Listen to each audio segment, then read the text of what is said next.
Hi. Um, I'd like to share an overall view of what being a human being is before going into the nitty-gritty and how can we improve ourselves. So I say a human being, but most people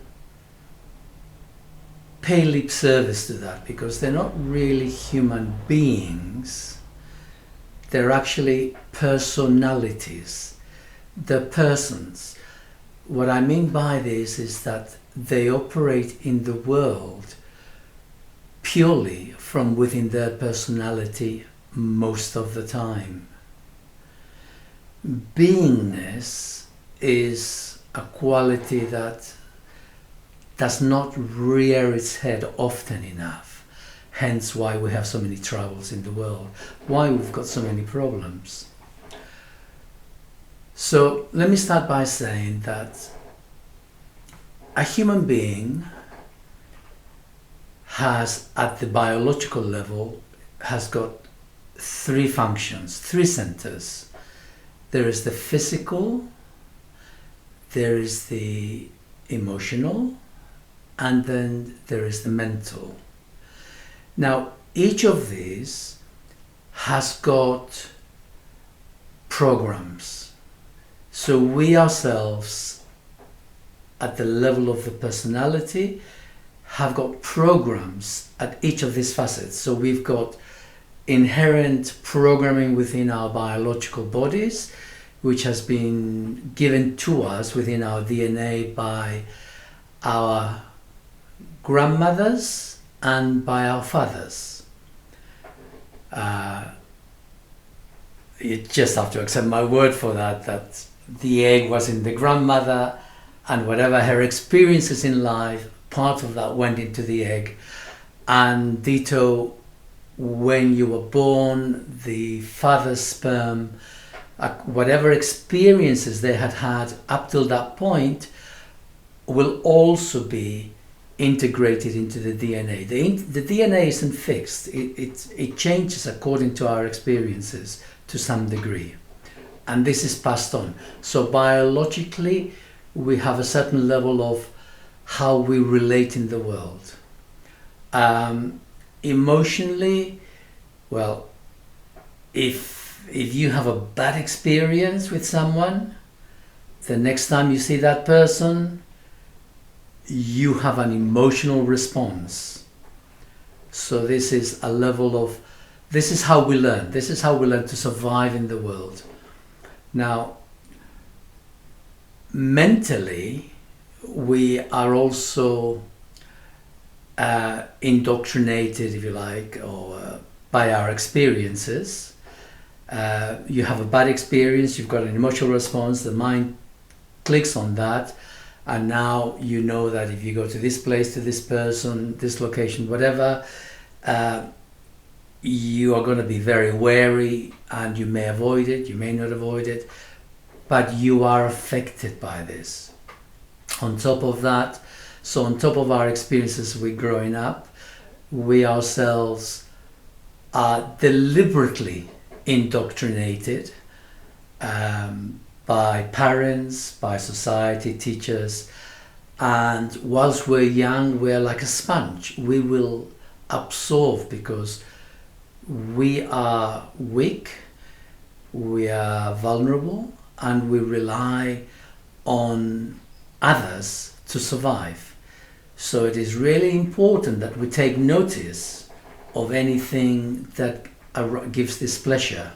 So we want to conform, we want to belong, and so we interject beliefs. What that means is that we absorb belief systems without questioning. We don't question what we're told. We want to belong, we want to feel safe. So that is the ego structure at its basic level. Now, the mind itself contains beneath that the subconscious and unexpressed emotions. So the way that we are in the world, the way that we behave with people, is very much at the mercy, if you like, can't think of a better word right now, is very much at the mercy of our subconscious drives, which is our suppressed emotions and our introjected belief systems, which is another way of saying that we're machines who lack free will. Because so our behavior is predicated by emotions that we haven't expressed in our past and they're still within our system, and by belief systems that we have introjected, that we have taken on board without questioning, and they dictate how we relate in the world with people. And we go through a day relating to different people through our personae, through our personality, through our mask, depending on who they are and their power over us or our power over them. What can they do for us? What can we do for them? Are we afraid of them? Do we need to assuage them? Whatever it is. So we're not ourselves. We're not being. And to some extent, this is important. I'm not going to deny the value of a personality, because the world is a scary place. And there's an awful lot of rules, there's an awful lot of regulations, there's people with a lot of power over us in so many different ways. And so we do need to navigate the world. And to some extent, we do need to pretend to be something to some people and something else to some others. So that's the personality. Now, beneath that, we have the subconscious that I've mentioned, and beneath that, there is the collective unconscious.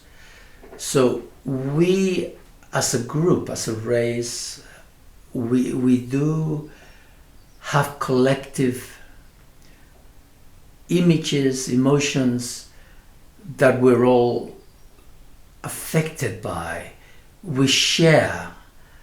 There's like a, call it like a library, which is out of our awareness, but collectively we deposit into that. For example, this is what they call the archetypal. So archetypal images, archetypal emotions, I suppose. Within the Christian world, we've got the archetypal images of Jesus Christ, the Virgin Mary. I'm sure there's lots of others, but those are the two that come to mind. Regardless of whether Jesus and the Virgin Mary existed or not, I mean, we don't need to go there. So many people over the centuries have devoted so much thought and emotion into this that it is part of our cultural knowingness. At some level we know about this, and we can be affected by it. So all of that is part of the ego. Now beyond that, there is imagination and intuition. So we've got the three centers of the physical body, the emotions and the mind. And then we have the subconscious and the collective unconscious. But on top of that, we've got imagination and intuition. Now, imagination is really important. Imagination relies on images, and the images come from our subconscious. Both individual subconscious as well as the collective. The problem with the subconscious for the average person is that the subconscious contains an suppressed emotions. And the subconscious generates images to express itself.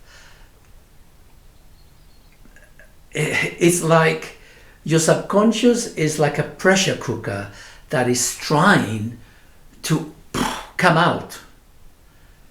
And your mind is trying to keep the lid on it.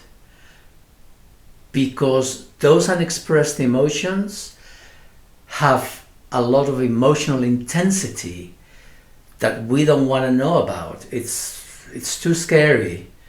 As well as we have all these belief systems which we have introjected, which we have absorbed without questioning. And so there's a discrepancy between the way the world is and the way we believe the world to be.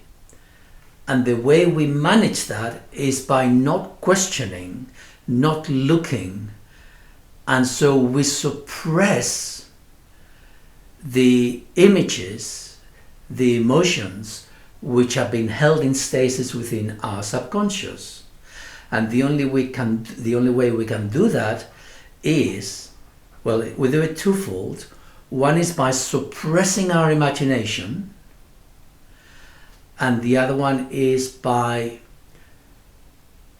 using our mind, using words in our mind to distract us from whatever else is going on deep within us. This is why we are fractured as human beings, because our personality is broken up into so many different facets, and our sense of self, who am I, goes from one little personality to another throughout the day. And we forget different bits, and then we remember those bits. So, and what that means is we're very easily manipulated. We're very easily led by the nose by whoever speaks to us as a person of authority, because we don't know who we are. And we don't know who we are because we don't look into our subconscious. We don't allow our imagination to express itself, because we find it scary. And yet it's a chicken and egg situation. And intuition is another facet, because you see, we're not just a machine. So far I've spoken about the machine, and the machine does not have being. The machine is not a human being. It's not being human. There is something else within us. And what I haven't mentioned so far is the heart. Because the heart is the go-between worlds, is the between this physical reality and the soul dimension. You could call it the spiritual reality. I don't like that word. Charlie, who I act as a go-between, he defines himself as a soul, part of the soul dimension. So I prefer to use the word soul. So within each of us there is a soul fragment, and we chase it through religion. But all we do is get lost in the mind with rules and regulations, criticisms, how to be. But we do have a heart, and to access the heart means to reduce the amount of suppressed emotions which are residing within our body as part of our subconscious, as well as the amount of rules and regulations, belief systems that dictate who we are and how to be in the world. So we need to digest those beliefs and question whether they're true or not within our experience, not within what people tell us, but within our experience. And this is part of the problem. that to make headway here, we need understanding. And understanding requires experience. And experience only happens when the physical, the emotional, and the mental bodies are all working together at the same time. When we've only got two of them working, all we have is knowledge. And knowledge, you read something for your exams, memorize it, do the exam, regurgitate it. 2 days later, you've forgotten it. Because it is not experience, it's knowledge. Knowledge is ephemeral. Experience is the whole system has integrated something into itself. So we're very fractured, and somehow if we're to make headway into being, we need to gain experience. I'll come back to that later, but for now, so there is a heart, and the heart is between the worlds, between dimensions, between the physical third dimension and the soul dimension. The soul dimension is where the soul fragment exists. Well, it is a soul. Well, in the soul dimension there is a soul, but the soul has moved into this third dimension. It hasn't moved. The thought, this, as we ourselves, as we move through time. So a body will integrate, or a soul fragment will integrate with a physical body. But let's say that a soul fragment integrated with a physical body 500 years ago.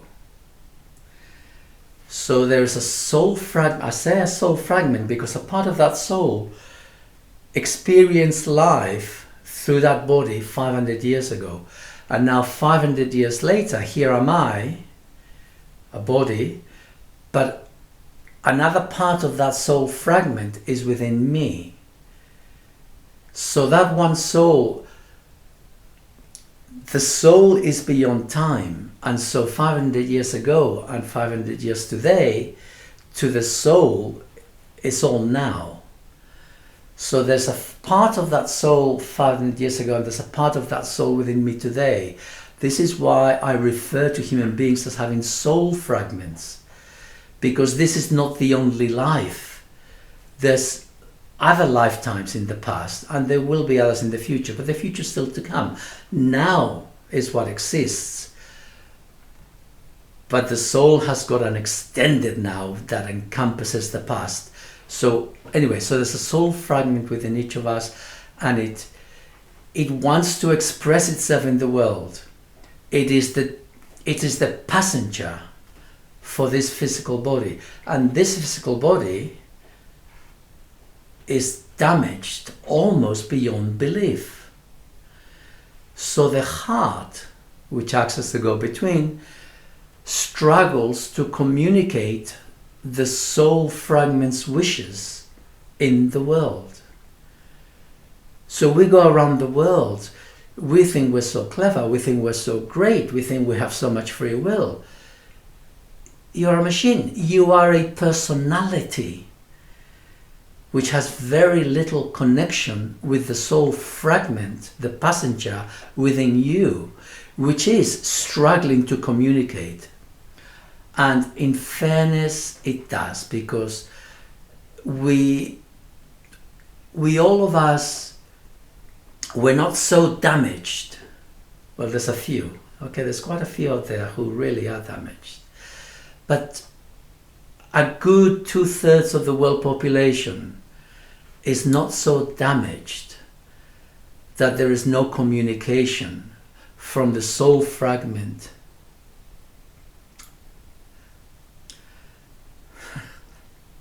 via the heart to the personality.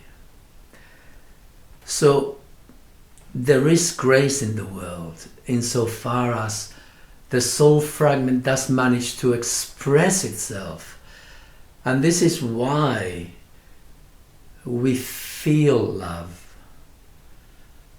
A lot of people get confused as to love, but love is when we can actually move beyond ourselves and experience the world from someone else's perspective, whether it's a human being, an animal, a rock, a tree. It doesn't matter what it is. It means we are not bound by the personality. We can experience the world. We are the world. And at moments like that, the soul fragment experiences itself fully within the world. And this is when love happens. So we all have experiences of that, but we confuse love with sexual desire. You know, sexual desire is normal, it's how it should be, you know, we procreate. But that is not love. Love happens after many years, where we gradually begin to see other person for who they are, and we gradually begin to wear away the subconscious traumas and the introjected beliefs that dictate how the world is. So there is hope for us. But anyway, I just wanted to give you an overview of what being a human being could be. I nearly said is, but what a human being could be.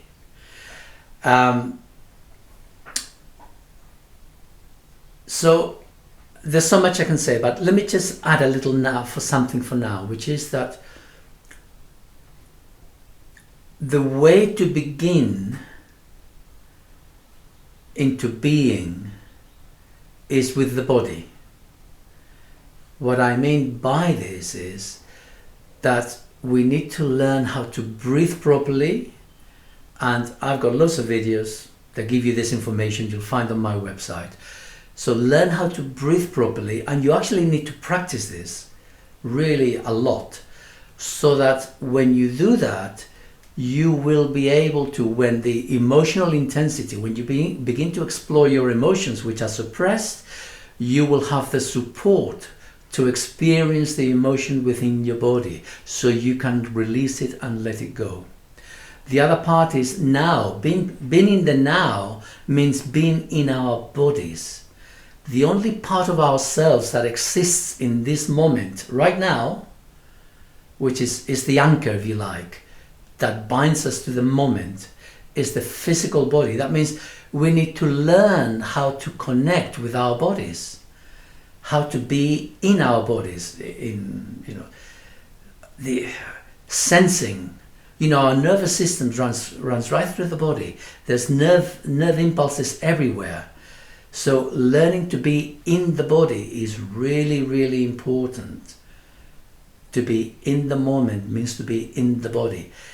This is only part. This is just a couple of the jigsaw pieces, but they're very important initial jigsaw pieces. If we're not in our bodies, then our fractured personality from one moment to the next just moves and we're lost. We disappear. We literally disappear. That personality, that fractional personality disappears till the next time. Yeah?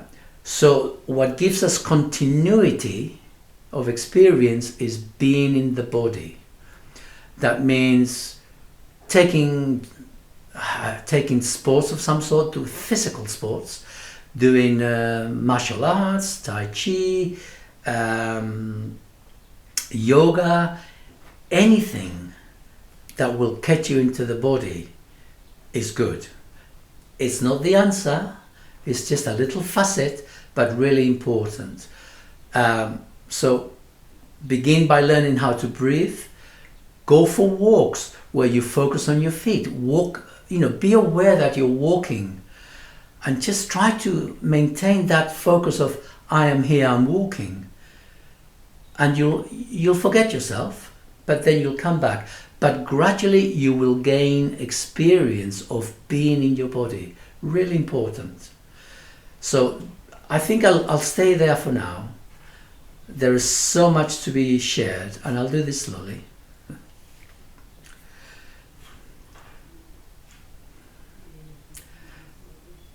But this will do for now. I hope you find it useful. Bye bye for now.